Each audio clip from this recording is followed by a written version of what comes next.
I definitely don't claim to be a professional, but if you don't know what you're doing, don't try this at home. Hey everybody, welcome to episode 3. Today's episode, we're going to be starting off trying to put some floors in this thing. There's a lot of wide open spaces around, the feet area that we want to get enclosed. So that's where we're starting. If you haven't seen episode 1 or episode 2, go back, check them out. Not that you need them to make sense of what's going on here, but it's good content, so please subscribe, give me a little thumbs up, like, all those buttons you can press them. Let's get going. As you can see, there's plenty of open space in there. So my plan is to weld in some braces, as you can see right there. And we're going to skin this with plywood. Hopefully. Keep some of the mud out, I guess. Yeah. Well, let's get going on that.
Let's go see how we did.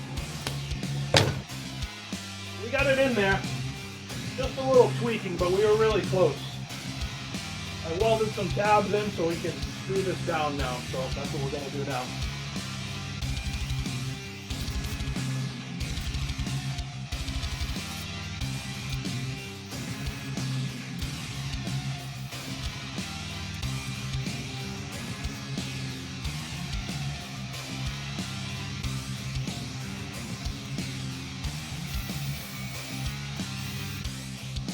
That's the passenger side compartment where the gas and the brake is.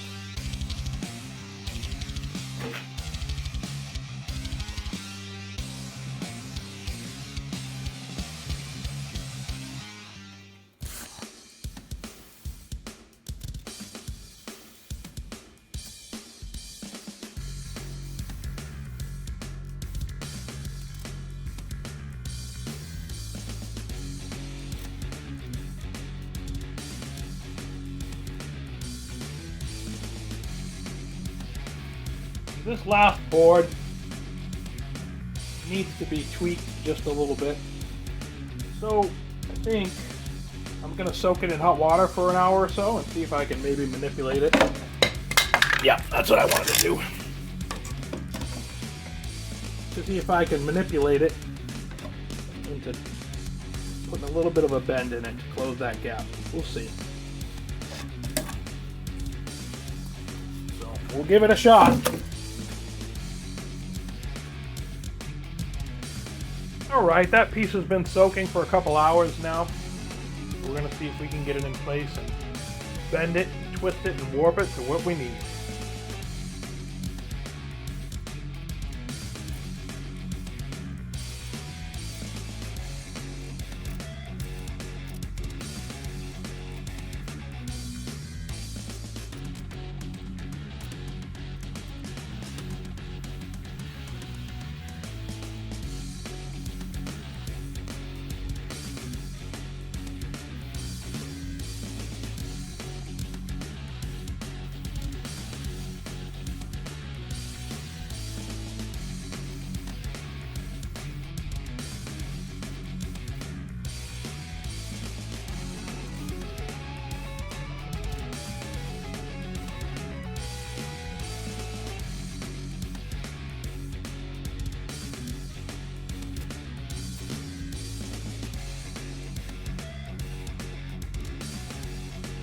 Got a little bit of a gap there. But it'll be alright. Check out that roller coaster of wood. I was able to close that gap a little bit. Put a screw in there, so way better than before.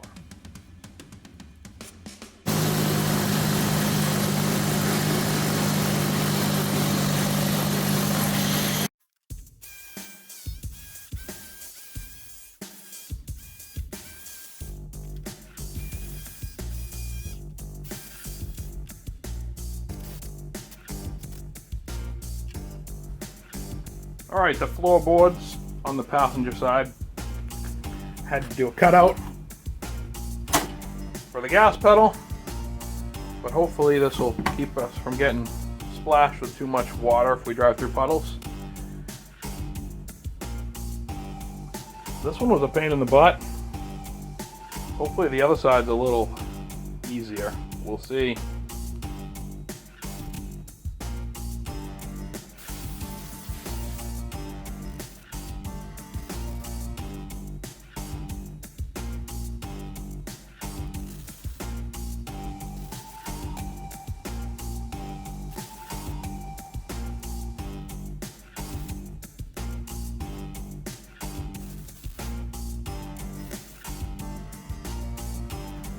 Again, I'm doing the soaking method to get a little flexibility out of this wood, because to bolt it on, you have some pretty funky, uneven angles going on there.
The floorboards are all in place.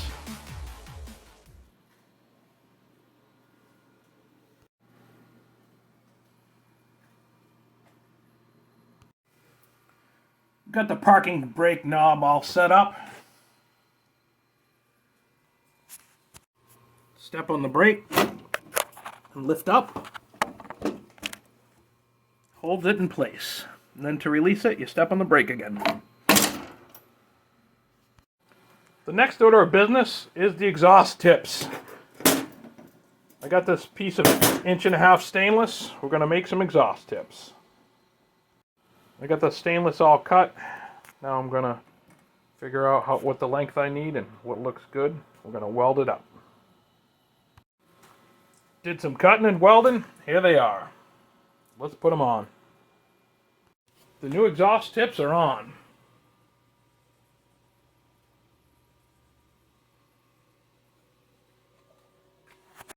Draining the oil out of this. Very milky. It's got a lot of water in it.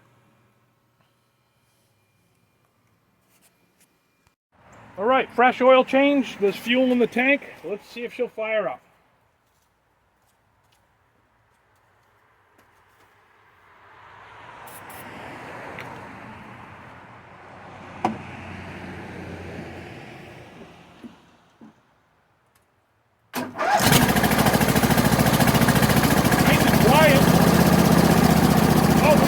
fuel leak.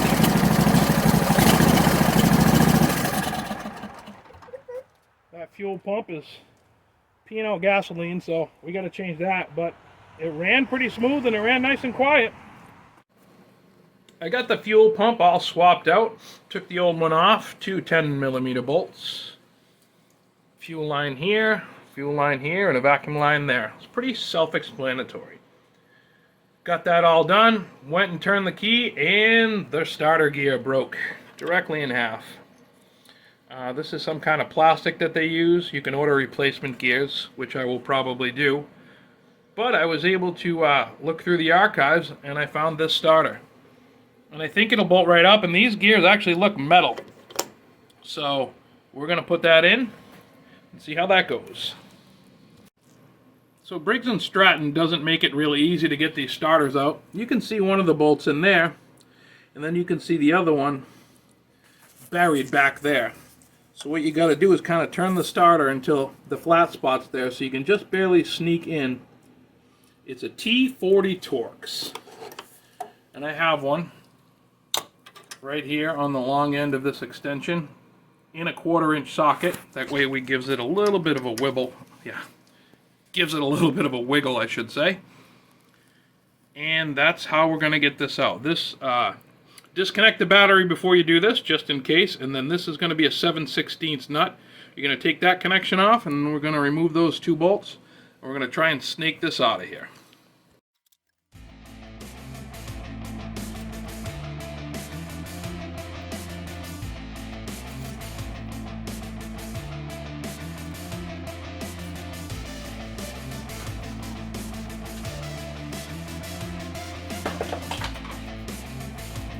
That's it. That's what those bolts look like. I'm sure you could get a socket on there too, but it's easier because this one's so close to get the T40 in there.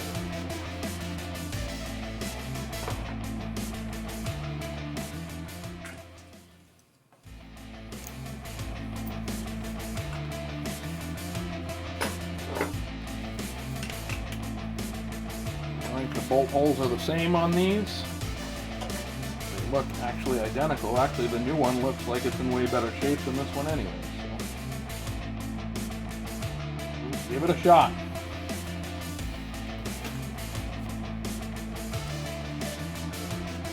Just in case you were wondering, these are also 1/2 inch in the T40 Torx.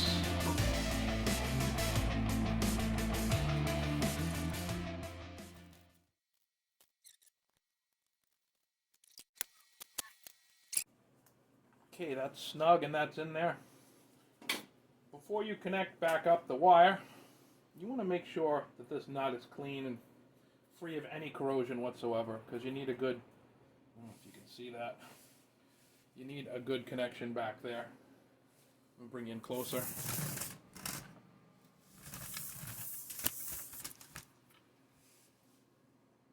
Need that to be clean.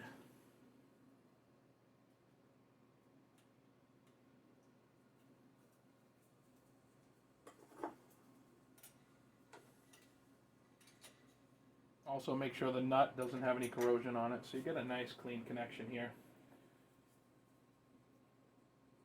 A lot of problems with slow starters stem from this bad connection here. Okay, got the battery hooked all back up. Let's see if it'll turn. Nope. Nope. Jammed up. So I think I counted 14 teeth on that starter gear, and there's 15 there without the missing 1 or 2, so I think this may be a 17 tooth. That's why it's not working properly. So I guess I will order a gear after all. Alright, the replacement starter gear showed up. Not that expensive. I think it was like $8, $9 for 2 of them. 16 tooth. We got to get this apart here. If you can see on here, there's a ring that has to be removed, and it's not a snap ring. I think you actually have to bend this one to get it off. So let's see about that.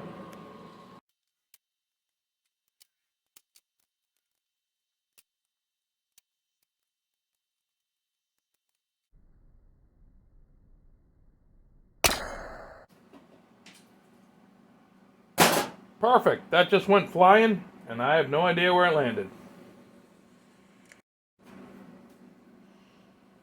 Now that I have that clip off, this comes right off. One of these wavy washers underneath that.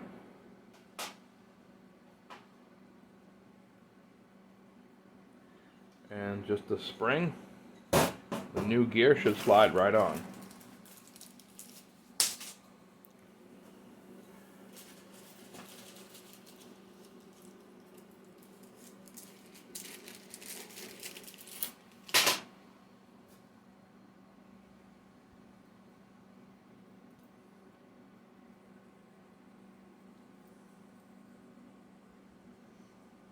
It's stamped right onto the gear, this side up.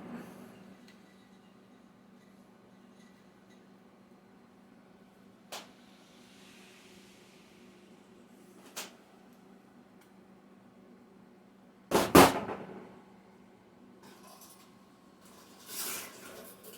going to take a piece of this stainless wire and make a new clip because I don't know where the other one went.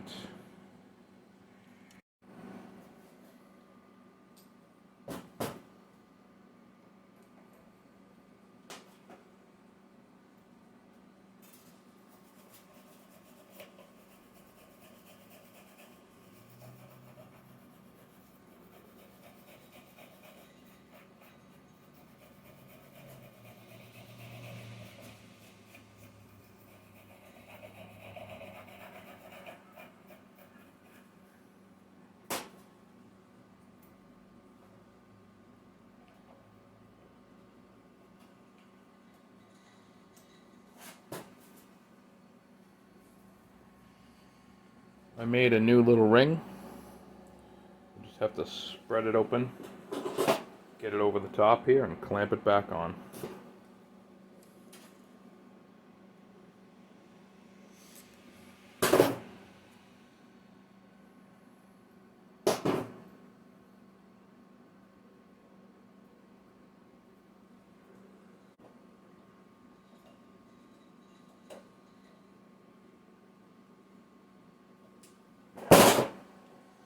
There it is, all back in place.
So I just took the carburetor off, and when you turn the key on, this little cylinder right here is supposed to click. It allows the fuel to go through. It's not clicking. So I did put a test light on the positive wire, which is the white one down here.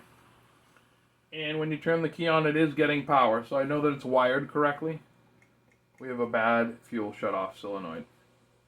So we're going to take this apart and clean it, because we already have it off. But I got to order a new solenoid. I guess, in true fashion, we're going to go right through and do everything. So, let's do it. Every carburetor that I take apart is different. I mean, they all work similarly, but they're all different. So just take your time, figure out what you need, take them apart.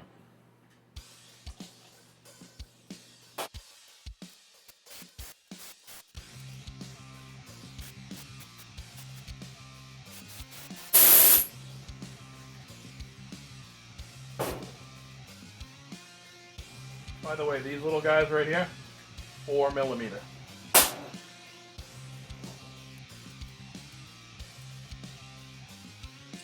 Getting this linkage on camera so I don't mess it up putting it back together.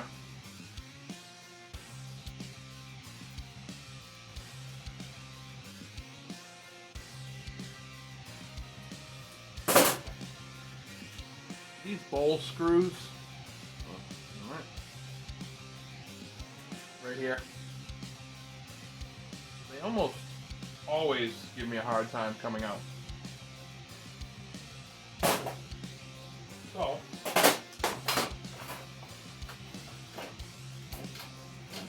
head down to the local Harbor Freight or Snap-on or wherever you get your tools. Get yourself one of these impact drivers. I can't tell you how many times this thing has saved my butt. Put it in there, give it a whack with the hammer, and it'll come loose.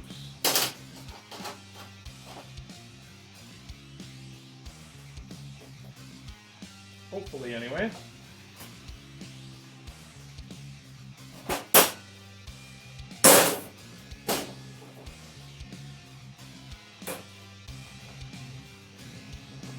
Just like that.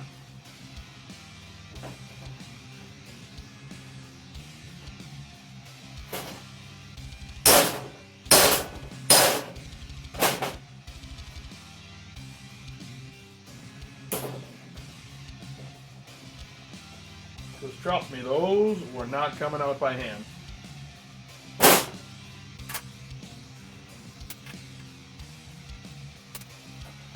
What I like to do for a quick reference before I take something out is I'll put a scratch mark on the piece I'm taking off and a scratch mark on the piece I'm taking it off of.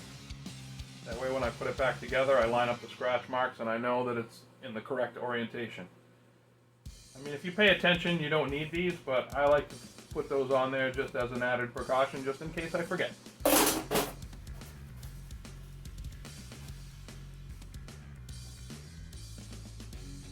And the inside of this bowl is disgusting.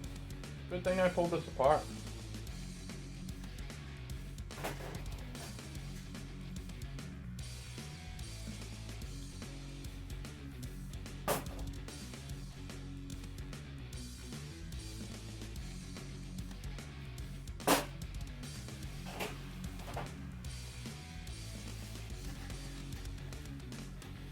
All carburetors have a float, so when gravity's at play, the float hangs down.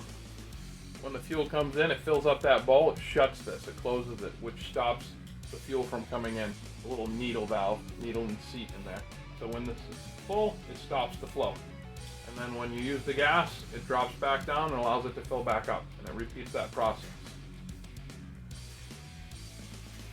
This one doesn't look too dirty, but I'm going to clean it anyways. When taking apart a carburetor, it's always good to have some kind of container to put the bowl and needle and seat in, so they don't fall on the floor and disappear forever. As you can see, I'm just going to pull this pin. Get you in there. There's a pin. Pull that completely out. It has no retainer. Pull that out, and the float comes right off. As you can see underneath that float, maybe, if I get you in on the right camera angle, there's the needle. The fuel shut off. They look to be in pretty good shape. But what I like to do is take carburetor cleaner and blast it in all of the holes. Make sure it's all clear and ready.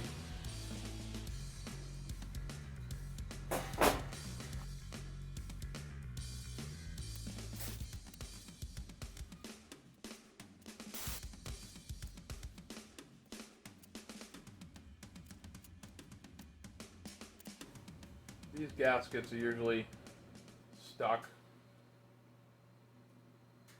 A little bit of cleaning to do, nothing really bad though.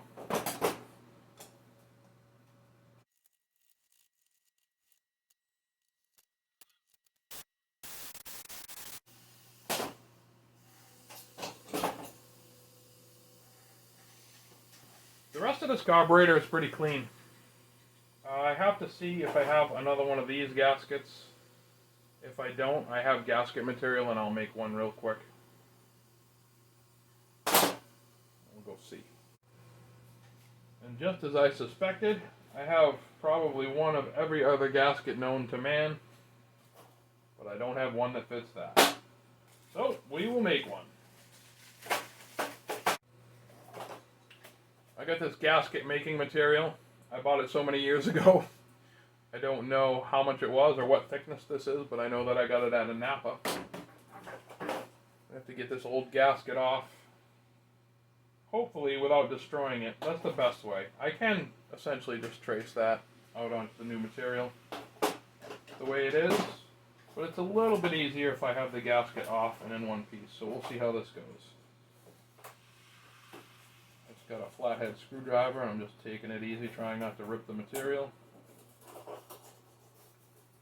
You can absolutely use a scraper. As a matter of fact, I might need to get a scraper in a minute here.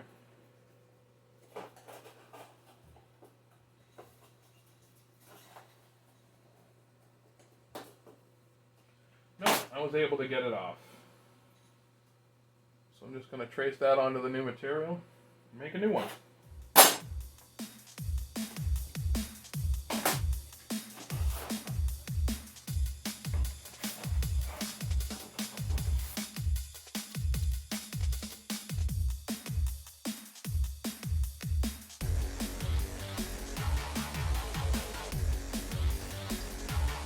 I have this hollow punch set that I'm going to use to make the holes. You can use a regular hole punch like you would get in an arts and crafts store, but these holes are slightly smaller than that. I don't think it'll matter too much either way.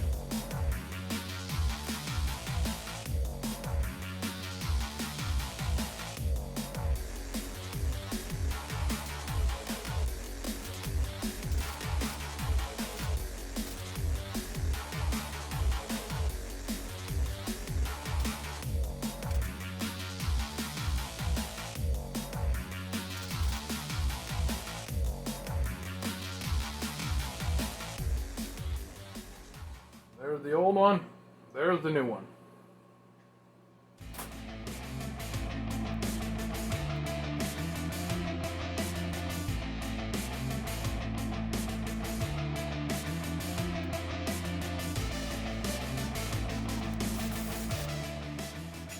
So this just unscrews at the bottom here.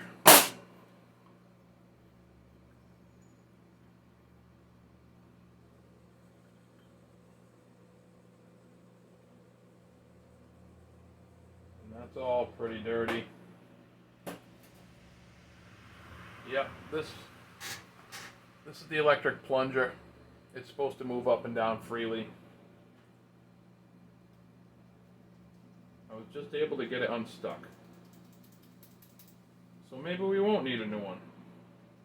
We're gonna find out though. That one seems to be springing back to life quite nicely, so we may not have to order a new one. We will, however, have to clean the crap out of this.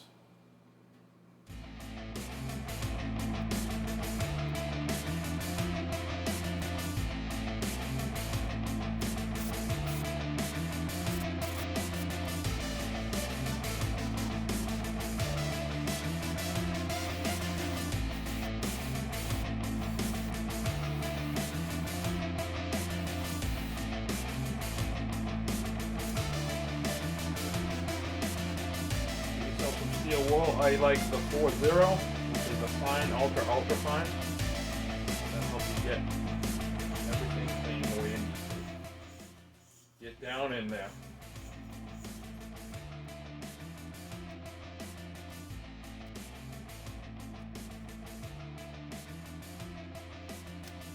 Alright, I plugged the plunger back into the mower. Turn the key on. Turn the key off. That's what it's supposed to do. On, off.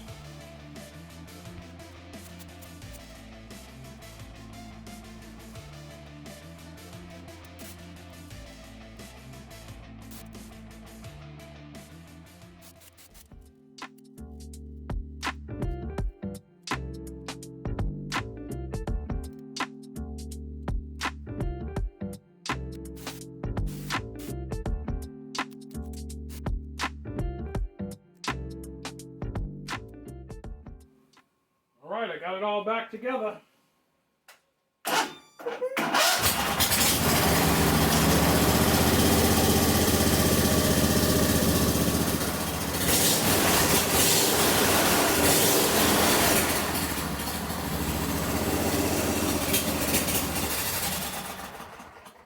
No fuel leaks.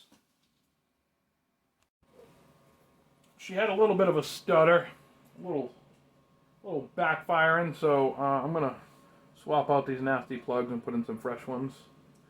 Hopefully that'll help. Who knows? Also, I noticed when I went to take that plug out that I didn't have the spark plugs tight. I must have left them loose when I oiled the cylinders way back when. So the old girl was running on half compression because the plugs weren't tight.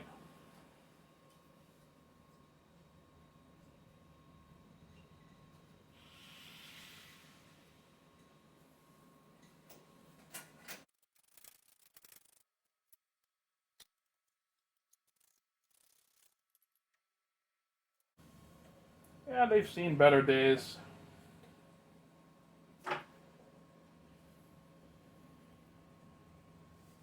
Putting in this HIPAA!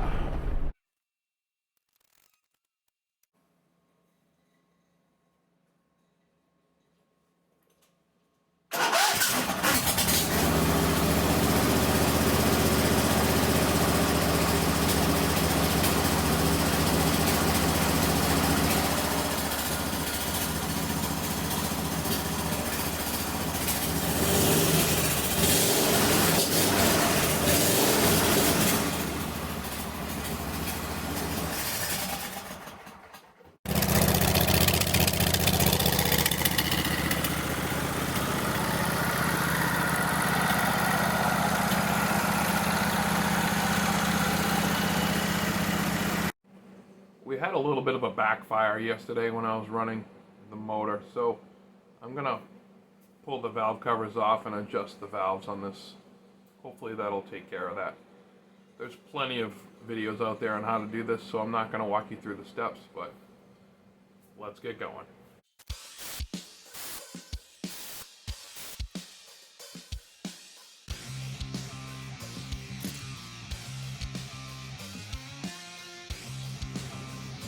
This intake valve isn't really that bad either, so I don't think this is the problem, but I'm going to adjust it anyway.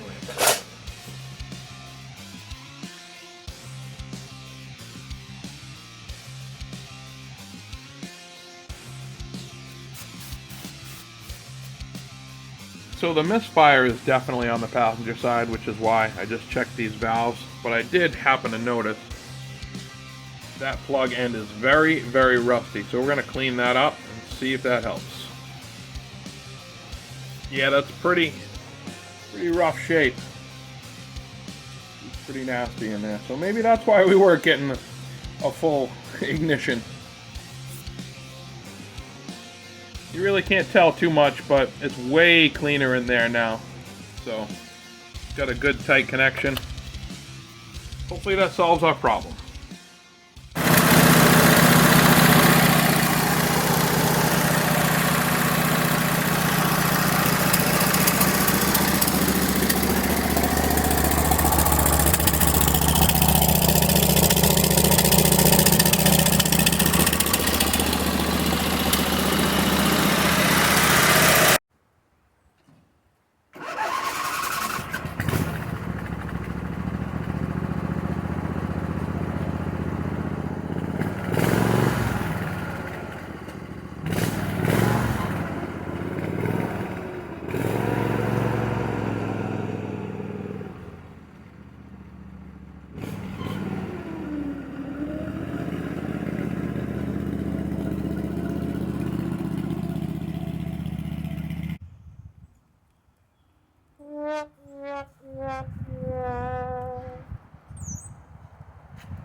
It was a good first test run, except for the shifter bracket broke. I wasn't able to put it. You can see it's cracked right there. I'm gonna have to weld that back up. That and the fact that it's snowy as heck and I was slipping everywhere. Successful first run. I got that all welded back together. Probably gonna run a few more passes over it. But I'm also gonna have to brace up underneath here. So this brace right here. I'm gonna have to run something to the back to give it more support, because that's literally the only thing holding it on. So that was a design flaw on my part. I'll admit it. Now we're gonna fix it. Alright, so I have that all welded up, and as you can see, I put an orange brace on the bottom. Probably can't see it, but it bolts up for more rigidity. Now the shifter works as it should.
Awesome. So ever since I took that beast for a test run, I realized I wanted it to go just a little faster. And I kind of thought that was going to happen originally, but I ordered a new pulley. We're going to have to cut the old pulley off and weld the new one on. Maybe do a little lathe work, a little machining. The calculations, if my calculations are correct. Calculations are correct. When this baby hits 88 miles per hour, you're gonna see some serious shit. This thing's gonna go from, I think we were at 10.6 somewhere miles per hour before. With the new larger pulley in the front, bumps it up to like 16.8. So that should be fine. I don't think I want to be doing over 20 miles an hour the way this thing steers, because even during the test run it was kind of all over the road. But I do want to make it fast enough that if I need to get out of the way of something, that it can do that. So let's do it.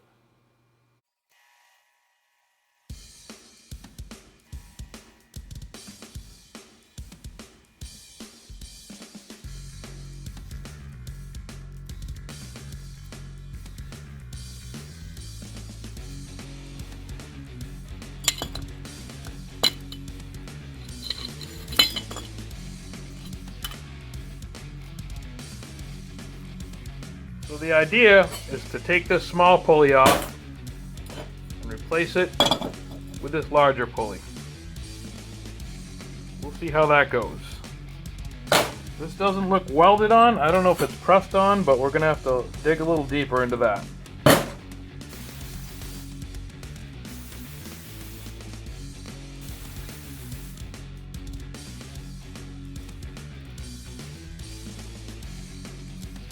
Well, it doesn't look like it's welded on, but I can't see any gap in there where it would be pressed on either, so I guess this is the way we're going to take it off, one piece at a time.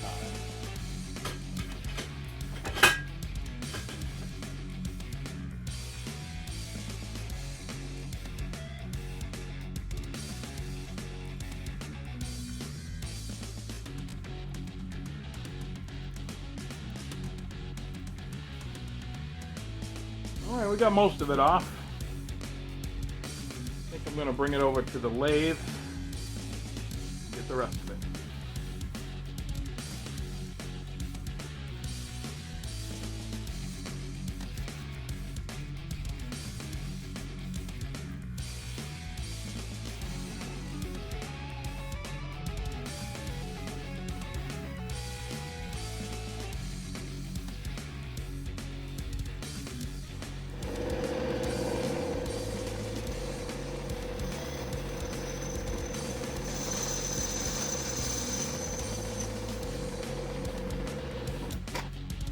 Alright, we got that all machined down.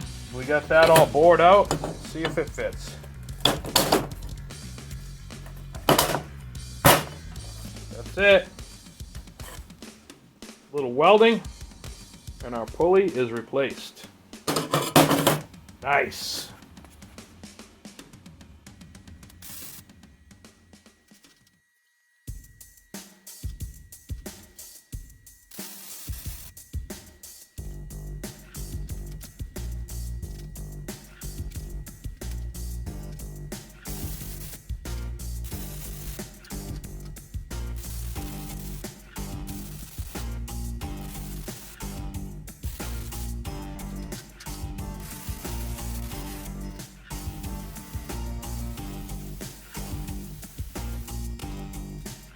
Had to cool it down a little bit. I don't want it to warp.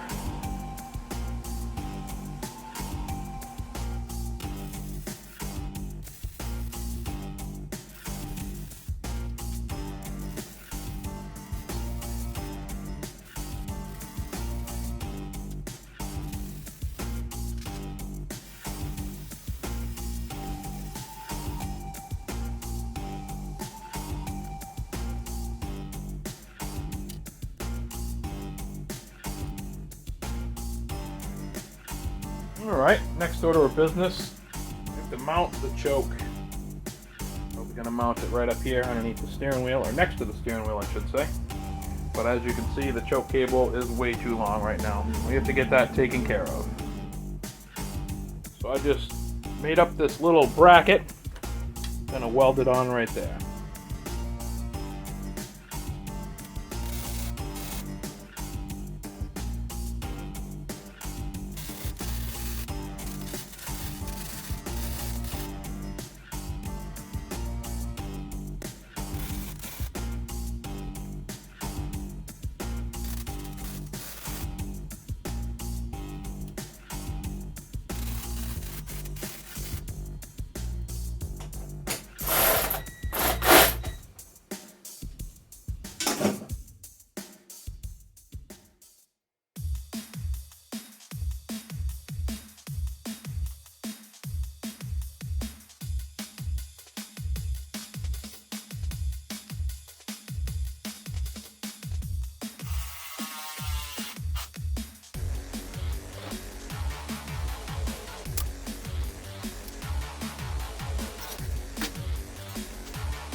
This is a universal choke cable or universal cable that I got from Napa, I believe.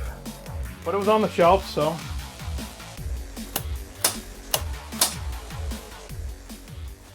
Done.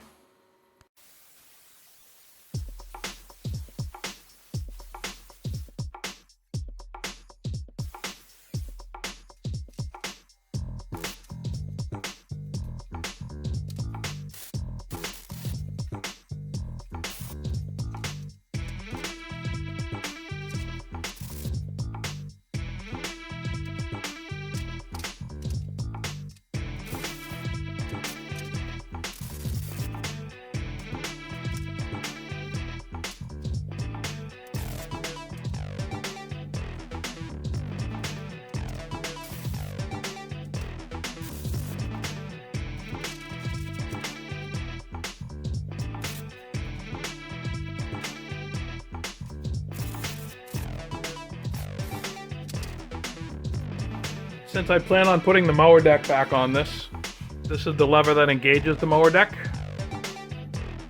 I just welded some legs onto it. We're going to mount it in front of the seat. So you reach down between your legs, grab the handle, and lock in position.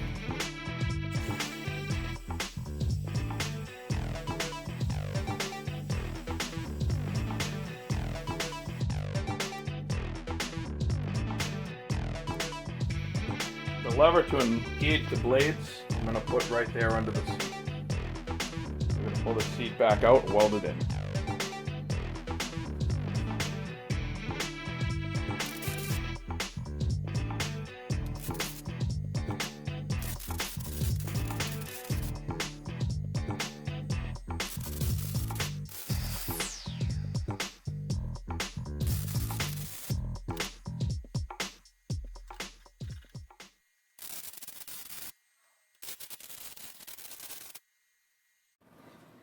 There it is. Engage the mower blades, disengage. The problem is the plug's not long enough. So that's next. We have to extend the wires. So the connector has 4 wires. It actually has 5, but this one doesn't go anywhere. 2 of them are white, 2 of them are black. I took some Sharpie and I put some silver on this black one and some orange on that white one. So when I cut the harness off, I know which ones they reattach to. I'm assuming it doesn't make too much of a difference, but I want to put them back exactly the way that I cut them. So I have these 2 pieces of random wire that I have. So I'm going to cut those up and lengthen that harness. Now, I can extend these wires a couple different ways. I can use the crimp-on connectors, and those will work just fine. But this thing's going to vibrate a little bit, and I don't want to deal with it if they come loose, so I'm going to solder them and be done with it. That would be what a factory connection would be a soldered connection, so that's what I'm going to do. If you've seen the other episodes, you've seen me solder before, you've seen me make connections before, so I'm not going to bore you with the details, I'm just going to get to it.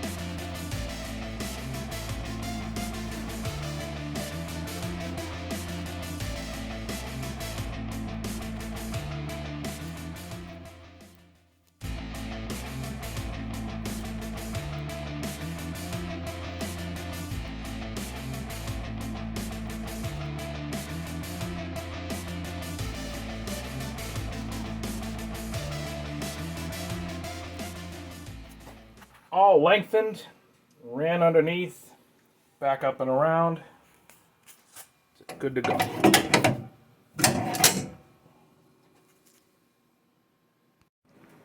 Working on cutting out a piece of wood for the dashboard.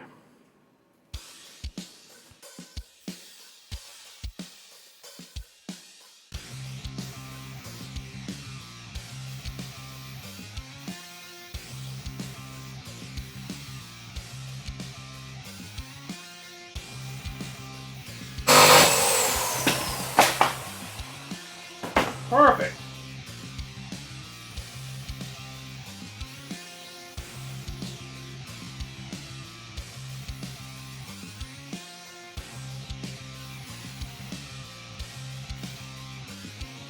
Fits pretty good. Just got to trim this side's hitting just a little bit. We just got to trim a little bit out of that side.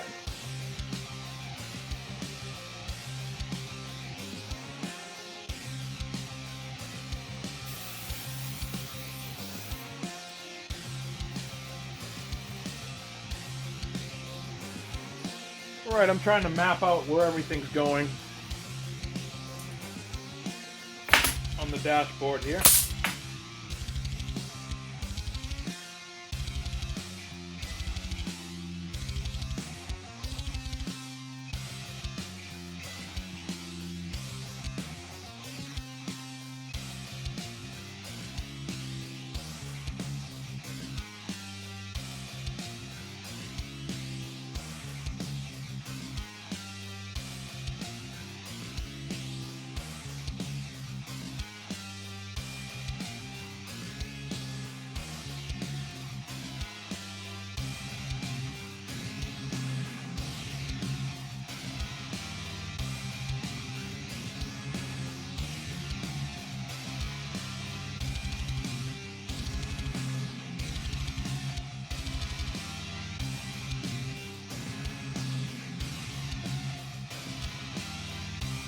Alright, that's going to be the layout. Speaker, volt gauge, switches, turn signal, parking lights, horn,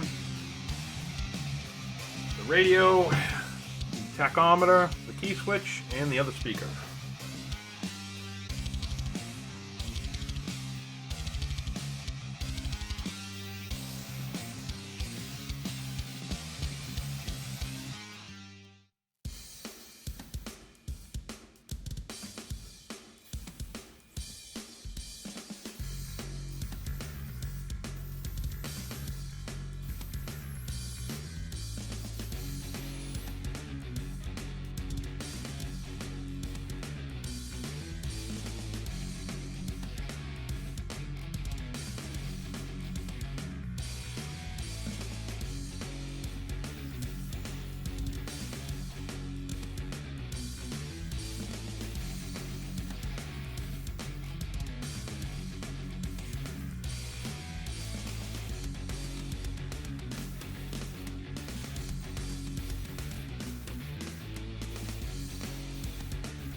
This brick right here is solid steel or iron, I don't know, but it's really heavy.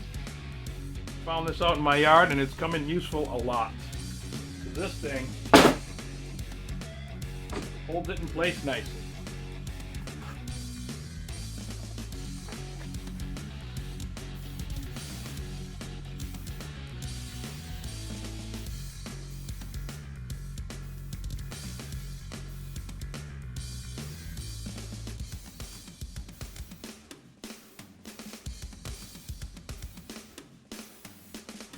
Yeah, human CNC machine. Let's go. Little test fit action. Looks good. I mean, I'm definitely not going to be able to hit the buttons on the radio. It's going to be very tight, but well, nice.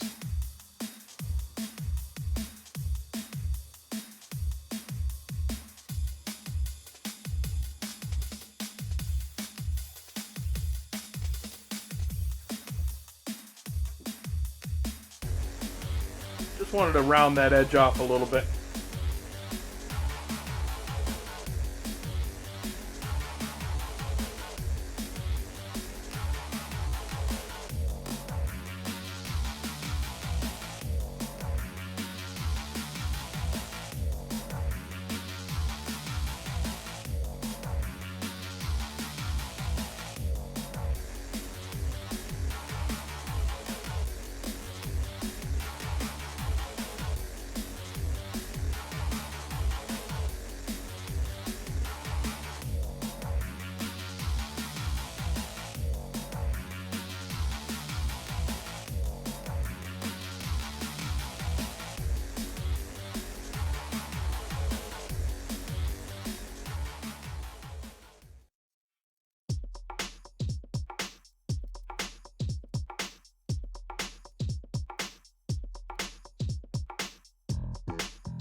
Welded those two brackets on to hold the dashboard in place. Now we're going to bolt it up.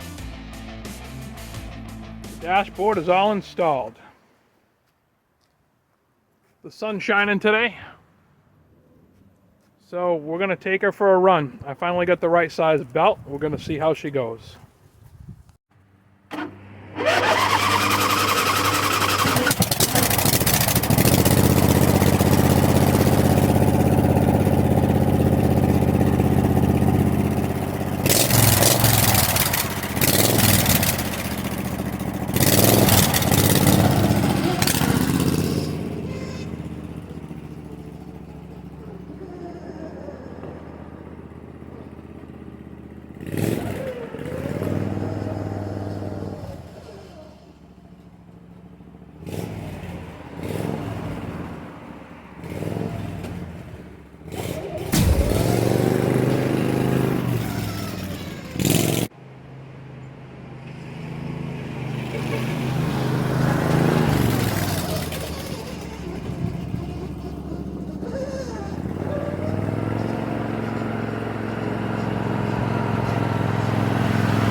That is it for episode 3. We still got a little bit to do. Not too much. We're coming near, hopefully, near the last episode. I'm hoping one more episode. I hope we don't have to do 2, but it is what it is. All we have left, as far as I can tell off the top of this brain of mine, is wiring. I have to wire up that gauge cluster. The mower deck, I want to get that all situated and back on, just, so I can use it to mow if I want. I think that would be pretty cool, especially since I'll have a radio and tunes. And bodywork and paint. Other than that, I think that's about all of it. So if you haven't watched the first 2 episodes, go back and watch those. And stay tuned for episode 4. Thanks for watching. Please like and subscribe. And we'll catch you on the next episode.